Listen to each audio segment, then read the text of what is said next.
Doctor साहब, type 1 की sugar के अंदर मरीज इनफर्टिलिटी का अगर शिकार हो और टाइप 2 में भी सेम हो तो कॉम्प्लिकेशन ज्यादा किस में आती है? टाइप 1 जो है बहुत अर्ली ऑनसेट डायबिटीज है।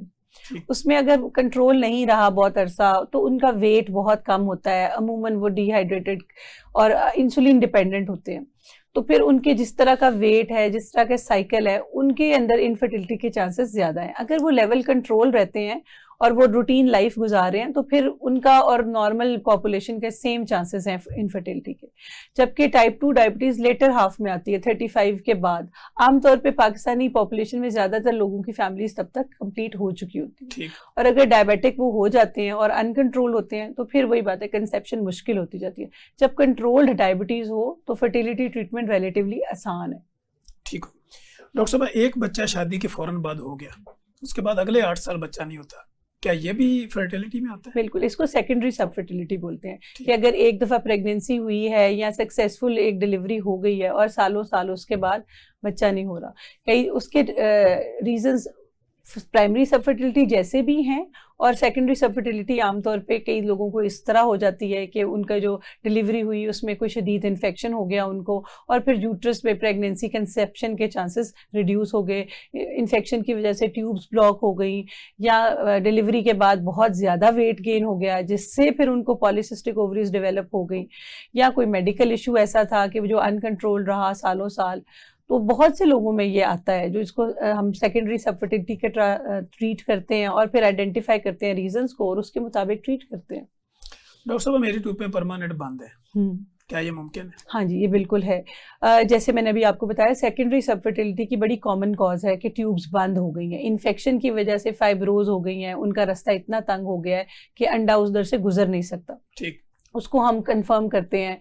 HSG एक हिस्ट्रोसेल्पिंगोग्राम, एक एक्सरे है, एक वो तरीका है, लेप्रोस्कोपी से उसे डबल चेक करते हैं, और अगर वो बंद है तो उनको खोलना आमतौर पे मुमकिन नहीं होता। ठीक है, ठीक होगी बात, तो फिर IVF की तरफ जल्दी रिजॉर्ट करना, उन्हें एक्सप्लेन कर देना कि आपका एक्चुअल इलाज IVF है, क्योंकि उसमें ये ट्यूबों का इस्तेमाल बिल्कुल बीच में से निकल जाता है, और IVF की तरफ वो जल्दी चले जाए, ना कि वो 8-10 साल इंतजार करने के बाद जाए। ठीक है डॉक्टर साहब, IUI और IVF दोनों में अगर सक्सेस रेट देखें तो किसका ज्यादा? IVF का सक्सेस रेट ज्यादा है, लेकिन IVF एक लॉन्ग कम्बरसम महंगा प्रोसीजर है जिसमें बहुत अरसे के लिए बहुत से टेस्ट कराने होते हैं, बहुत से इंजेक्शंस, गोलियां, ये सारा प्रोसेस होता है, और फिर एक बड़ा स्पेशलाइज सेंटर में आप जो है वो ओवम पिकअप करते हैं, फिर एम्ब्रियो ट्रांसफर करते हैं, और फिर वो एक बहुत हाई रिस्क प्रेगनेंसी होती है। जबकि IUI रिलेटिवली ईजियर, सस्ता, रेडिली अवेलेबल प्रोसीजर है, बट वो उतना स्पेशलाइज नहीं है। उसमें हमारा रोल, जो साइंस का रोल है वो रिलेटिवली कम है, और नेचुरल चीज़ों को ट्रैक में ला के और एक फिक्स डे पे हम स्पर्म्स को प्रोसेस करके यूट्रस के अंदर इंजेक्ट करते हैं। बाकी चीज़ें तो सारी नेचुरल तरीके से ही होनी है। ठीक हो गया डॉक्टर साहब, इसमें एक स्टेम सेल थेरेपी का भी रोल चलता है, क्या गायनी और इनफर्टिलिटी और बांझपन के अंदर स्टेम सेल थेरेपी का कोई रोल है? स्टेम सेल आजकल बहुत एडवर्टाइज हो रही है, कुछ सेंटर्स कर रहे हैं, लेकिन रिकमेंडेशन इसकी कोई नहीं है। अभी कोई बड़ी रिसर्च नहीं आई जिसपे हम कहें कि हाँ स्टेम सेल थेरेपी इफेक्टिव है। वो गवर्नमेंट की तरफ से भी इसका एक नोटिफिकेशन आया बाकायदा आम आवाम के लिए कि अगर आप करा रहे हैं तो एज फॉर एक्सपेरिमेंट बेसिस पे ये काम हो रहा है, आप कराना चाहते हैं तो कंसेंट दे के करा सकते हैं, लेकिन रिकमेंडेड इलाजों में से एक इलाज अभी ये कंसिडर नहीं किया जाता। ठीक हो डॉक्टर साहब, अगर टाइप्स ऑफ फर्टिलिटी की बात करें तो एक आम आदमी कैसे समझेगा ये कितनी टाइप्स की है? ये 2 टाइप्स की है, एक प्राइमरी और एक सेकेंडरी। अगर किसी के पास एक भी बच्चा नहीं है और कभी भी प्रेगनेंसी नहीं हुई तो प्राइमरी सब फर्टिलिटी है।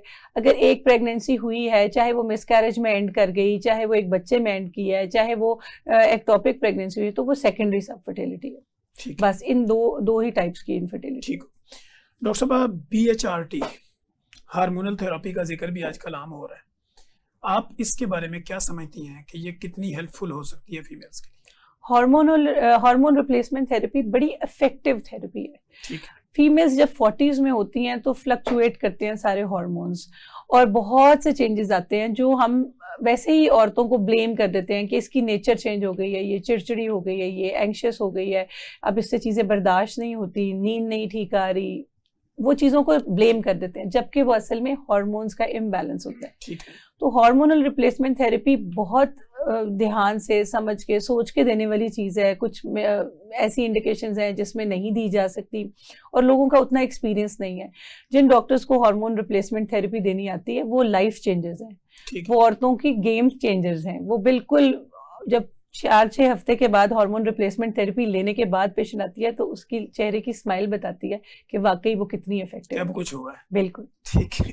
अच्छा डॉक्टर साहब, दूसरा हम ये देखते हैं जेंडर सिलेक्शन का भी आजकल बड़ी बातें होती हैं कि एक वक्त भी आने वाला है, बल्कि आ भी चुका है कि जो चीज आप सिलेक्ट करना चाहें वो वैसे ही होगी। तो जेंडर सिलेक्शन क्या है? जेंडर सिलेक्शन आईवीएफ की एक एडवांस फॉर्म है।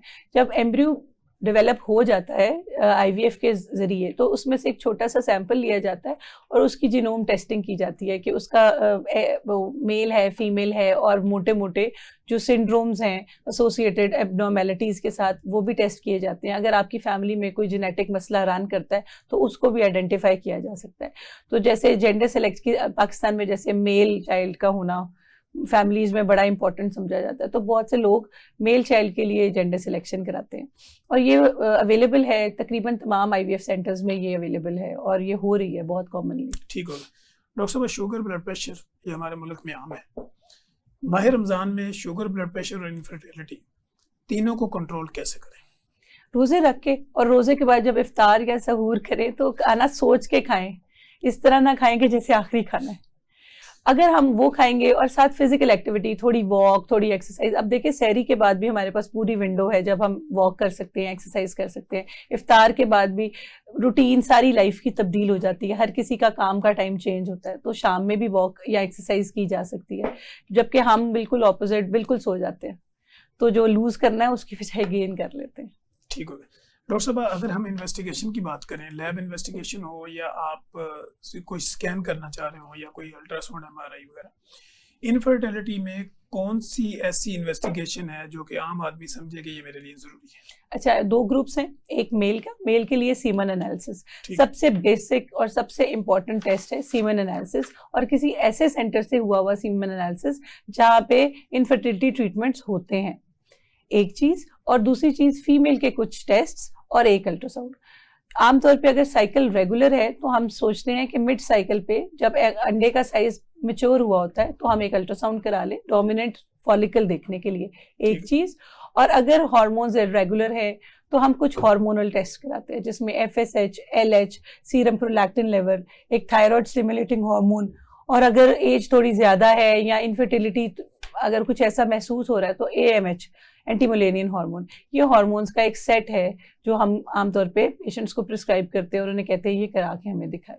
ठीक है। एक्सरे और एमआरआई का कोई रोल है इनफर्टिलिटी? एक्सरे जो है, जैसे मैंने आपको पहले बताया, ट्यूब्स टेस्ट करने के लिए हिस्टोसल्पिंगोग्राम होता है। वो उसमें यूट्रस के अंदर हम एक डाई डालते हैं और उसका आउटफ्लो देखते हैं कि ट्यूब्स के थ्रू वो बाहर आ रहा है या नहीं, जिससे हमें क्लियरली नजर आ जाता है कि ये यूट्रस की लाइनिंग है और यूट्रस की शक्ल ऐसी है और इस तरह ट्यूब्स के रास्ते से वो गुजर के बाहर जा रहा है, मतलब दोनों ट्यूब्स खुली हैं। ठीक है।